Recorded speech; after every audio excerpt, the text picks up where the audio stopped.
a responsabilidade social e a preservação ambiental significam um compromisso com a vida. Olá, pessoal! Está começando mais uma edição do Papo Retado.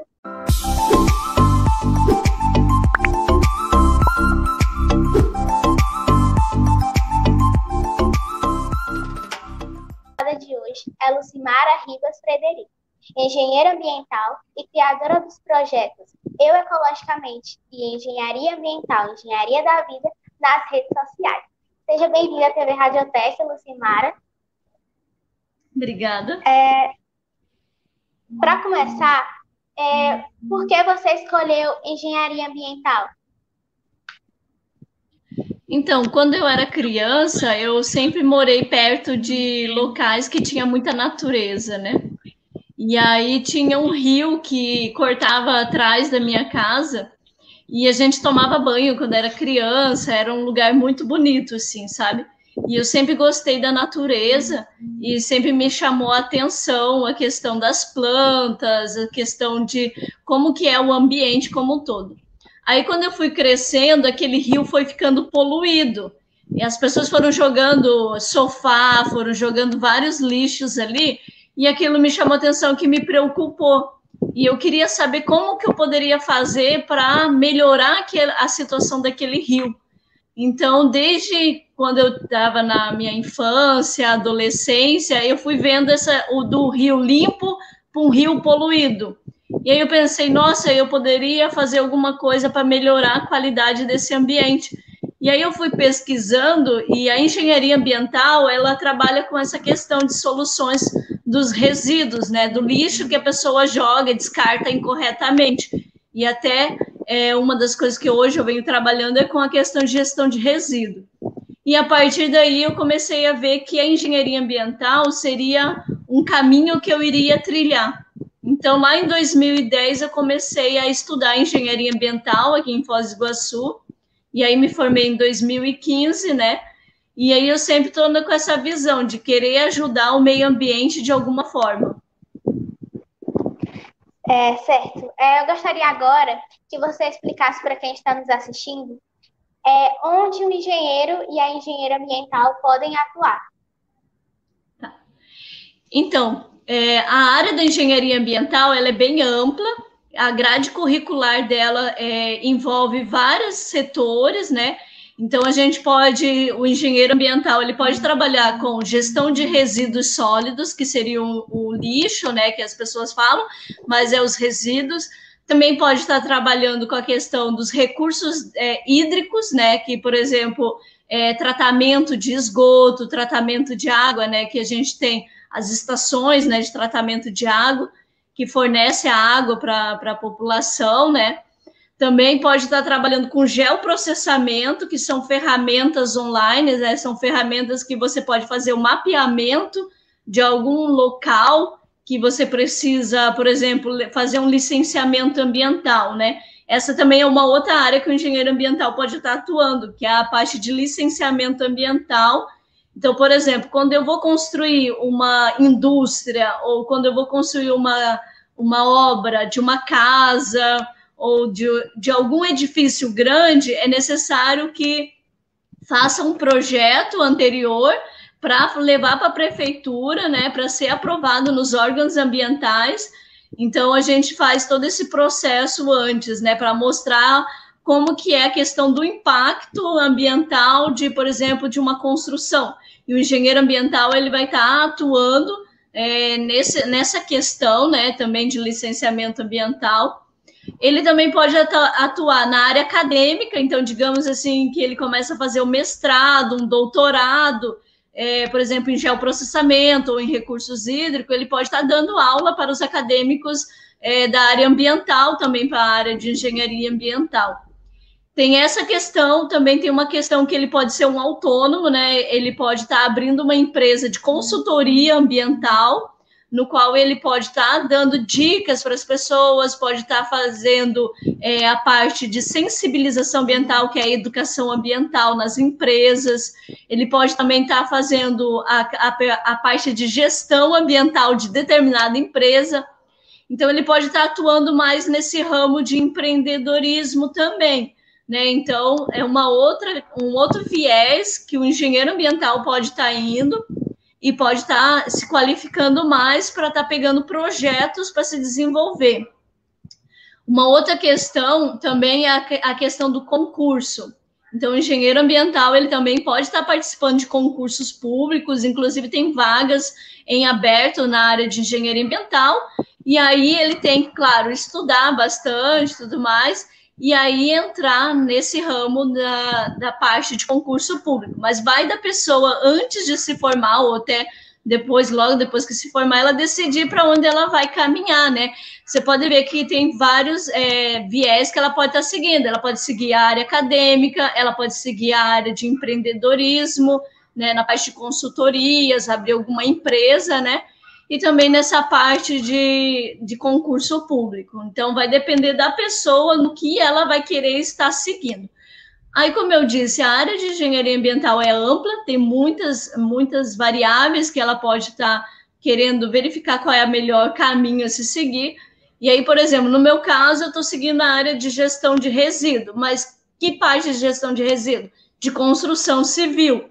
Tem gente que segue na área de gestão de resíduo de saúde pública. Então, por exemplo, faz gestão de resíduos em hospitais, faz gestão de resíduos por exemplo, em locais que tem de acupuntura, enfim, na parte de saúde, e tem gente que faz gestão de resíduo, por exemplo, da parte orgânica, que envolve a parte de compostagem, que envolve toda essa parte de você saber o que fazer com os resíduos orgânicos, que a gente sabe que hoje os resíduos orgânicos, eles impactam bastante até nos aterros sanitários, né, porque eles são úmidos, pesados, enfim, às vezes não tem uma solução para eles.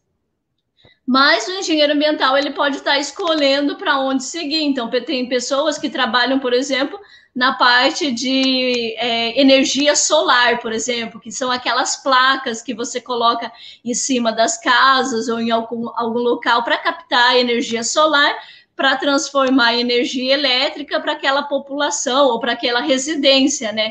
E aí tem outros engenheiros ambientais que podem querer gostar de trabalhar com energia eólica, que é a captação dos ventos, né? Então, tem várias tecnologias ambientais no qual o engenheiro ambiental pode estar trabalhando, pode estar se capacitando cada vez mais para entrar nessas áreas. Só que aí, no caso, é interessante, quando a pessoa começar a fazer engenharia ambiental, ela já começar a ver para onde ela vai trilhar, porque a nossa área é muito ampla. Então, por exemplo, assim, ela vai aprender várias coisas, gestão de resíduo, a questão do impacto no solo, questão de geoprocessamento, questão de biogás, né? Então, tem vários segmentos que é interessante que o aluno, né, antes de terminar o curso, até um pouquinho antes de começar o TCC, né, ela começa a pensar qual é a melhor alternativa para ela. Haveria diferença entre gestão ambiental e a engenharia ambiental? Você poderia explicar para a gente se tem essa diferença? Sim. Bom, eu vou falar um pouco mais da área de engenharia ambiental, mas tem uma grande diferença que é na grade curricular, né? A grade curricular da engenharia ambiental, como qualquer outra engenharia, ela tem um ciclo básico de cálculos. Então, ela começa desde o cálculo 1, cálculo 2, cálculo 3, fenômenos de transporte, aí ele vai tendo outras matérias, especificamente com bastante cálculo, porque é uma engenharia. Então, a grade curricular relacionada à grade curricular de gestão, né, ambiental, ela é diferente, ela se diferencia pelo esse ciclo básico de engenharia, né? Então, assim, geralmente 2 anos a 2 anos e meio, o estudante de engenharia ambiental vai passar por toda essa formação de cálculo, porque quando a gente se forma, tem muitas questões que a gente tem que calcular. Por exemplo, eu vou calcular qual que é a área de resíduos de desperdício em uma obra. Então, a gente tem que saber um pouco do cálculo básico, tudo mais, para a gente se aprofundar mais nessa qualificação.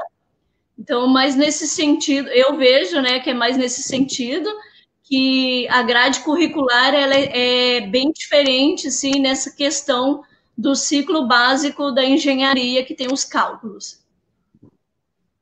Certo. Quais são os maiores desafios enfrentados na sua profissão? Então, hoje o nosso desafio atual, né, é a questão do meio ambiente não ser tão valorizado, então a gente não tem tantas oportunidades, então a gente até tem oportunidades, mas tem que ir buscando cada vez mais essas oportunidades.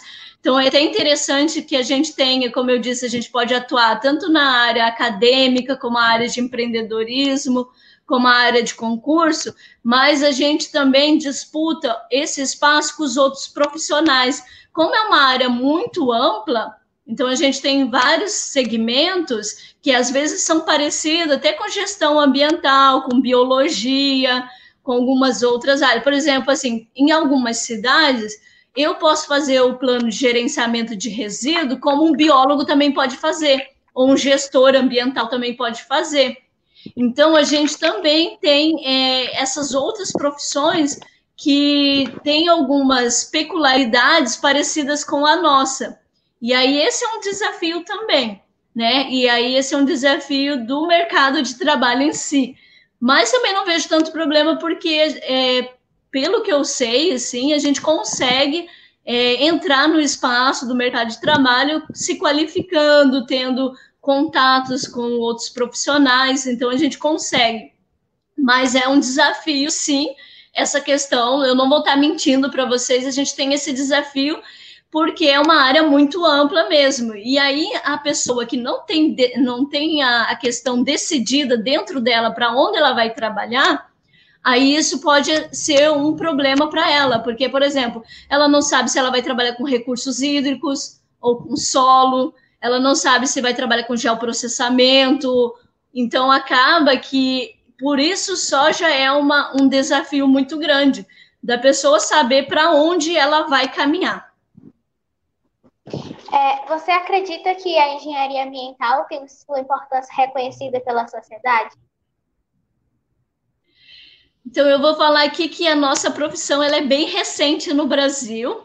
Ela tem mais ou menos aí uns 50 anos, né? E se a gente comparar as outras profissões, por exemplo, biologia, medicina, psicologia, ela é um neném ainda caminhando. Então, a nossa profissão ela ainda está sendo vista no mercado, a gente está trilhando esse caminho da história. Então, até uma das coisas que me fez fazer o projeto Engenharia Ambiental, Engenharia da Vida nas redes sociais, foi para mostrar a nossa cara. Quem é o engenheiro ambiental, publicar, incentivar, motivar os outros engenheiros ambientais e quem está se formando também, né, que são os estudantes de engenharia ambiental.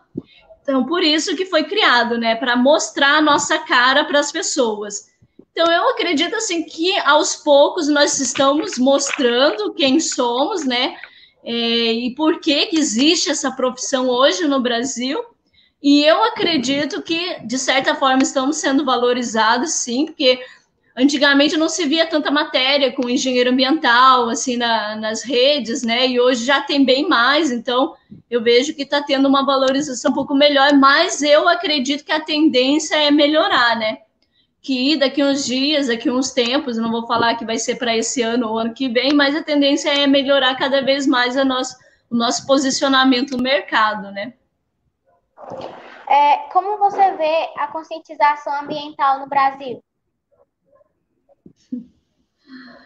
Bom, como em qualquer outro local, outro país, mas o nosso país ainda está um pouco instável, né?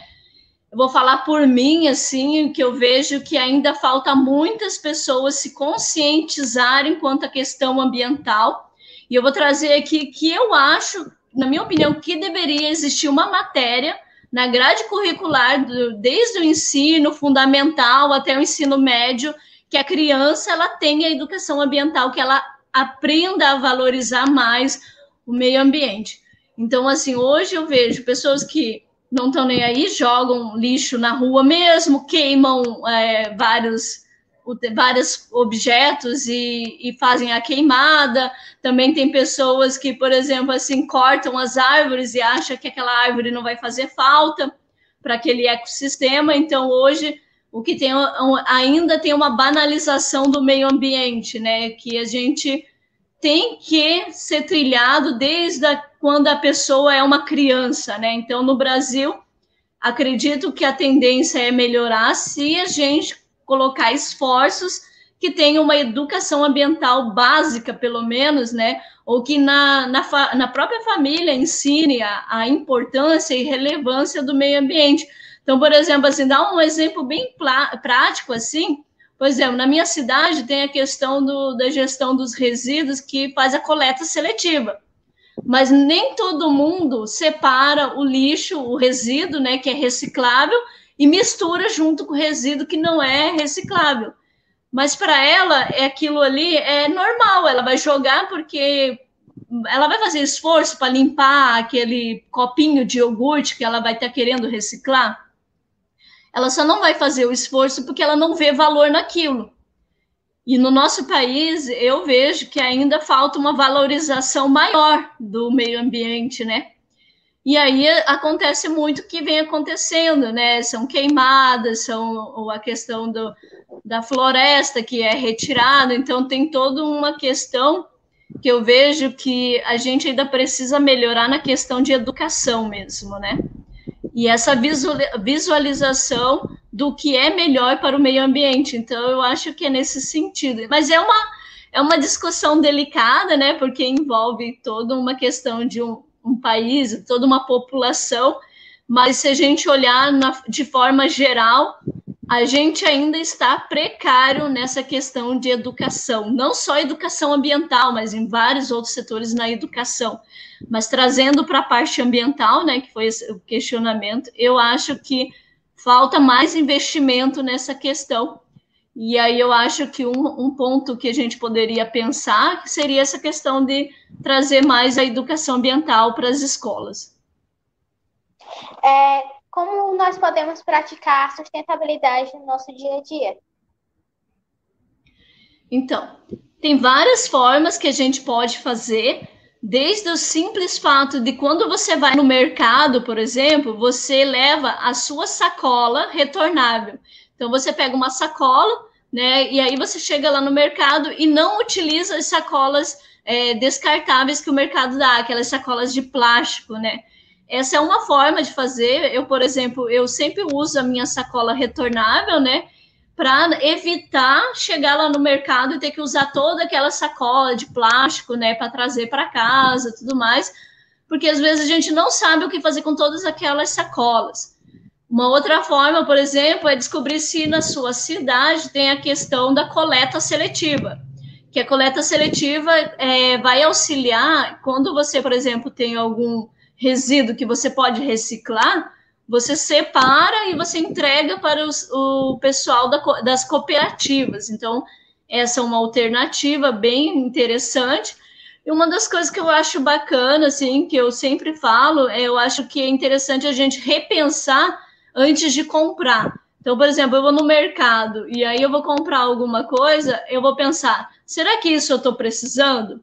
Ou, por exemplo, eu vou pegar uma fruta. Será que eu preciso colocar em um outro saquinho plástico para colocar em outra sacola para trazer para dentro da minha casa? Então, você pode, às vezes, separar. Por exemplo, tem frutas que não são molhadas, né? Que não são úmidas e que você pode colocar dentro da sua cestinha sem precisar de um outro plastiquinho, né? Então, é uma coisa que a gente pensa assim que parece que não vai ser impactante, mas é. Imagina quantas pessoas tem no mundo, né? Mais de 7 bilhões de pessoas. Imagina cada um fazendo isso, né?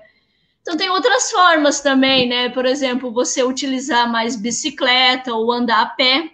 Por exemplo, você vai daqui até ali na esquina da tua casa, mas você não quer fazer esforço e você vai de carro ou vai de moto, alguma coisa assim, o ideal seria você fazer uma caminhada, até por questão de saúde física também, e aí você consegue também não ter esses poluentes na atmosfera, né, que são gerados pelos automóveis.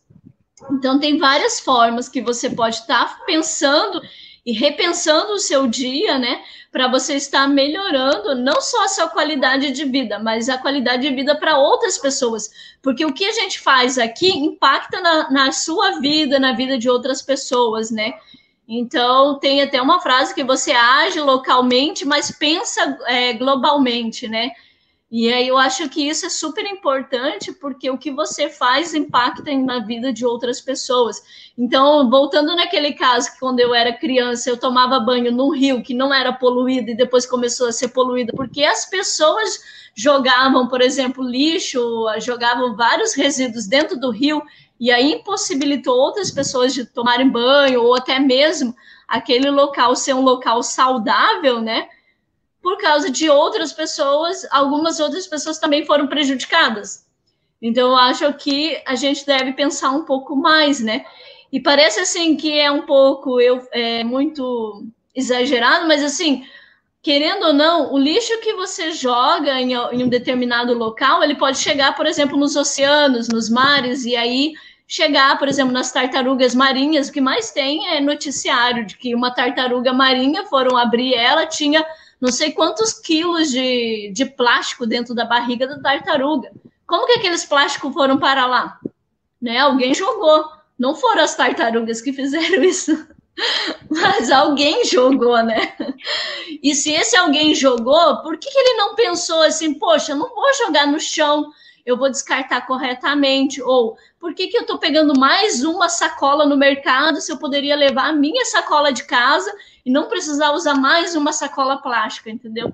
Então, é nesse sentido que eu acho que a reflexão antes de você fazer um ato é super importante nessa questão ambiental.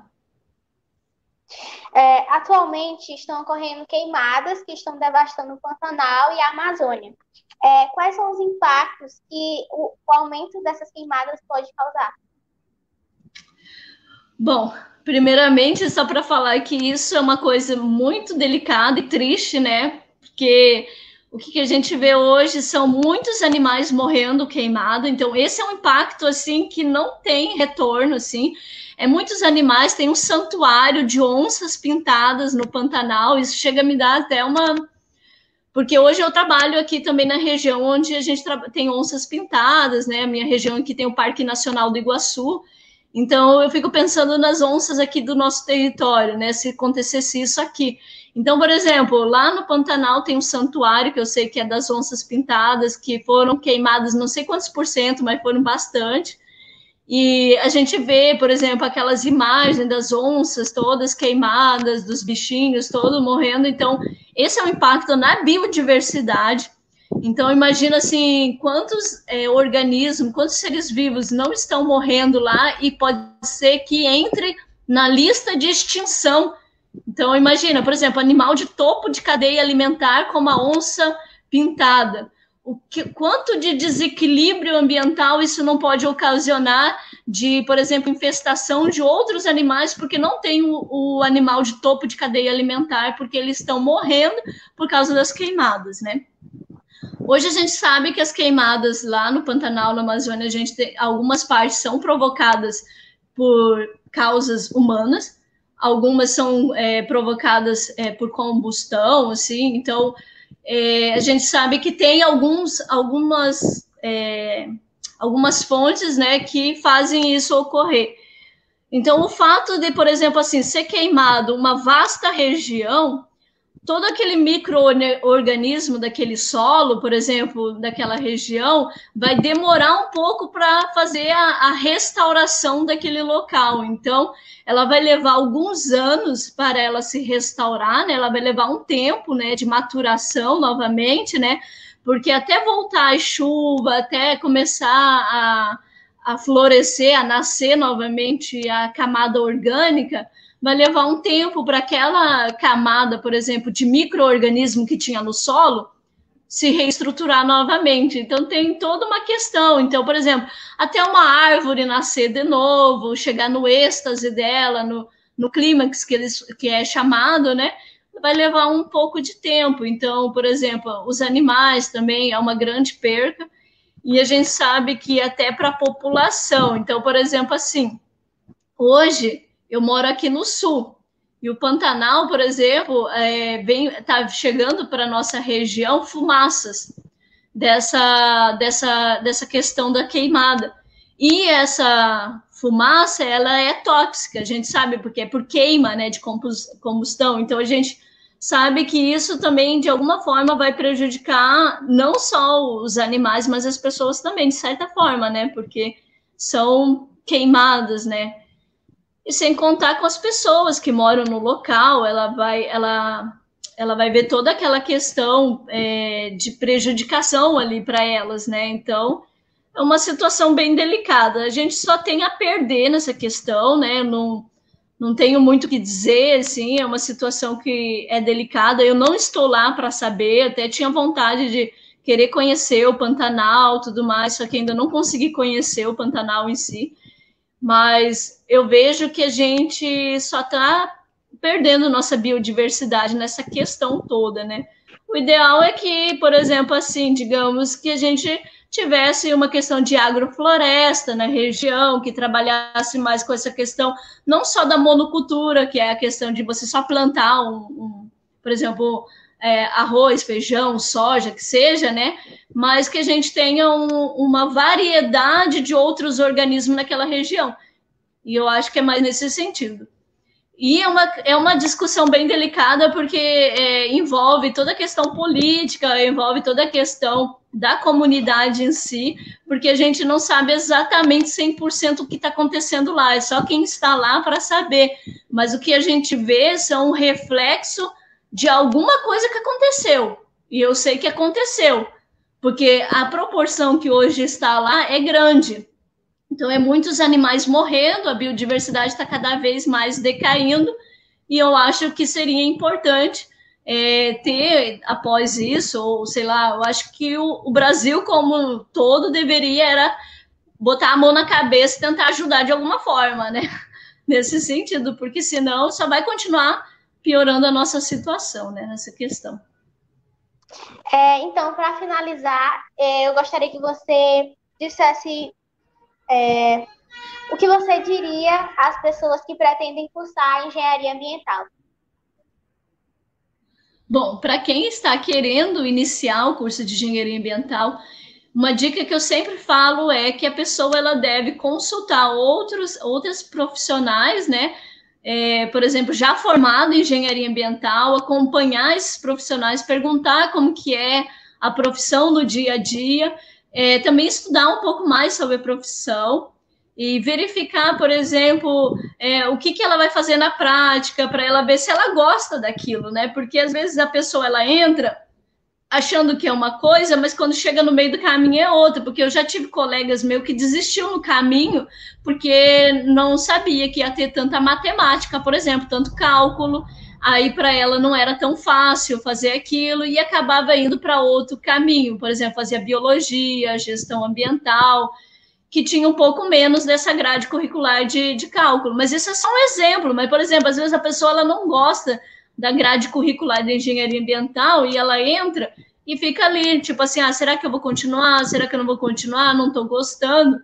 Mas o ideal é que a pessoa pesquise antes de iniciar o curso, né? Então, por exemplo, também acompanhar páginas na rede social, por exemplo, ver como que é, acompanhar os profissionais já formados para ir vendo. Então, basicamente, eu acho que a informação é tudo nesse momento, né? A pessoa ela tem que estar claro o porquê ela está começando engenharia ambiental e compreender o que é engenharia ambiental na prática, né? É isso, muito obrigada, Lucimara. É isso, pessoal. Não se esquece de se inscrever no canal e deixar o like. Até a próxima. Até a próxima.